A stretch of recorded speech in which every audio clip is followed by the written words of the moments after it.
여러분, 조선시대의 왕비로 산 기간이 단 7일에 불과했던 여인이 있었습니다.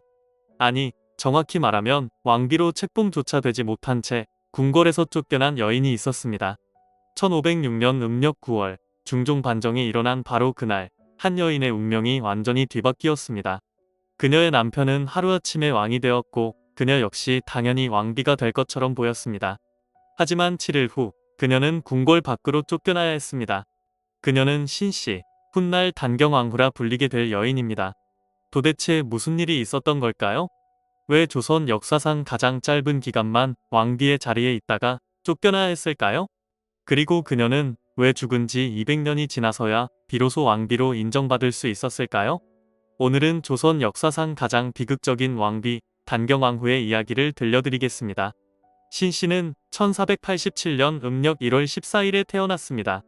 그녀의 집안은 명문가였습니다. 아버지 신수근은 좌혜정으로 연산군의 처남이었고, 할아버지 신승선은 세종대왕의 넷째 아들인 이명대군의 사위였습니다. 고모는 다름 아닌 연산군의 정비였습니다. 외가 쪽도 마찬가지였습니다. 외할아버지 한충이는 인수대비의 사촌 오빠였고, 외할머니는 태종의 둘째 딸인 경정공주의 외손녀였습니다. 친가와 외가를 통틀어 일가 친척이 모두 왕실의 후손이거나 인척관계를 맺은 집안이었습니다. 1499년 음력 9월, 신씨가 만 12세였을 때 그녀는 연산군의 이복 동생인 진성대군에게 시집갔습니다. 신씨가 진성대군보다 한 살 많았지만 이는 당시로서는 큰 문제가 되지 않았습니다. 신씨는 대군의 정실 부인을 뜻하는 부부인에 봉해졌습니다. 흥미로운 점은 신씨의 고모가 바로 연산군의 정비였다는 사실입니다. 즉, 신씨는 자신의 고모와 동서지간이 된 것입니다. 신씨와 진성대군의 부부관계는 좋았던 것으로 전해집니다. 국조기사에 따르면 두 사람은 서로를 아끼는 사이였습니다. 그렇게 7년이라는 시간이 흘렀습니다. 1506년 음력 9월 1일 밤, 중종 반정이 일어났습니다. 박원종, 성희안, 유순정 등 반정 세력은 폭정을 일삼던 연산군을 몰아내고 진성대군을 새로운 왕으로 추대하기로 결정했습니다. 그날 밤, 반정군이 진성대군의 집을 내어쌌습니다. 진성대군은 자신을 죽이러 온 것이라 생각하고 자결하려 했습니다. 바로 그 순간, 신씨가 남편을 말렸습니다. 신씨는 이렇게 말했습니다. 군사의 말머리가 이 집을 향해 있으면 우리 부부는 죽어야 하지만 말머리가 궁궐을 향해 있다면 공자를 호위하려는 뜻일 것이라고요. 신씨는 사람을 보내 확인하게 했고 과연 말머리는 궁궐을 향해 있었습니다. 진성대군은 문을 활짝 열고 무사들을 맞이했습니다. 만약 그날 밤 신씨의 현명한 판단이 없었다면 진성대군은 자결하고 말았을 것입니다. 역사는 완전히 다르게 흘러갔을 것입니다. 중종 반정이 성공하면서 진성대군은 왕이 되었습니다. 훗날 중종으로 불리게 될 왕이었습니다. 자연스럽게 신씨도 왕비가 될 것처럼 보였습니다. 하지만 여기서 문제가 발생했습니다. 신씨의 고모는 폐위된 연산군의 정비였고 아버지 신수근은 연산군의 처남이었습니다. 반정 세력은 연산군을 몰아내면서 신수근을 역적으로 규정하고 처형했습니다. 신씨의 친정 가족은 멸문지화를 당했습니다. 음력 9월 2일, 중종이 즉위했습니다. 신씨는 경복궁 안에 머물렀지만 정식으로 왕비에 책봉되지는 못했습니다. 시어머니인 자순왕대비로부터 중궁에 책봉한다는 교명도 받지 못했고 남편 중종으로부터 왕비에 책봉한다는 교지도 받지 못했습니다. 그녀는 그저 중종의 조강지처 자격으로 궁궐에 머물고 있었을 뿐입니다. 음력 9월 9일, 중종이 즉위한 지 7일째 되는 날이었습니다. 반정 공신들인 유순, 김수동, 유자광, 박원종, 유순정, 성희안 등이 중종에게 아뢰었습니다. 반정을 일으킬 때 신수근을 먼저 제거한 것은 대업을 이루기 위해서였다고 말했습니다. 그런데 지금 신수근의 친딸이 대궐 안에 있으니 만약 그녀를 왕비로 삼는다면 민심이 불안해질 것이고 민심이 불안해지면 종묘사직에 영향을 미칠 수 있다고 주장했습니다. 사적인 은정을 끊고 밖으로 내치라고 강요했습니다. 중종은 답했습니다. 아래는 바가 심히 마땅하지만 조강지처인데 어찌하겠느냐고요. 하지만 반정 공신들은 물러서지 않았습니다. 종묘사직의 큰 계획으로 볼 때 어쩔 수 없으니 머뭇거리지 말고 쾌히 결단하라고 압박했습니다. 결국 중종은 굴복했습니다. 종묘사직이 지극히 중하니 어찌 사사로운 정을 생각하겠느냐며 여러 사람의 뜻을 따라 밖으로 내치겠다고 말했습니다. 만 19세의 신 씨는 그렇게 궁궐에서 쫓겨났습니다. 왕비로 책봉되지도 못한 채 단 7일 만에 폐출당했습니다. 중종 반정의 최대 피해자가 된 것입니다. 신 씨는 친정 사가인 어이동으로 돌아갔습니다. 하지만 친정 가족은 이미 역적으로 몰려 모두 처형당한 상태였습니다. 신 씨는 혼자가 되었습니다. 그러나 중종은 신 씨를 잊지 않았습니다. 중종실록 1528년 음력 1월 29일 기록을 보면 어해동 패비 신 씨의 집을 지키는 수직 군사가 단지 4명뿐이어서 매우 부족했고 그 근래 도둑이 출입한 일이 있었다고 합니다. 이에 중종은 6명으로 늘려 지키도록 했습니다. 연려실 기술의 기록도 있습니다. 명나라 사신을 모하관에서 영접할 때마다 중종은 꼭 자신의 말을 신 씨에게 보내 모이를 먹이게 했고 신 씨는 직접 흰죽을 쑤어 손수 말을 먹여 보냈다고 합니다. 공식적으로는 완전히 이별했지만 이런 간접적인 방식으로 서로의 안부를 확인하고 마음을 전했던 것이죠. 두 사람은 헤어졌지만 여전히 서로를 위했던 것입니다.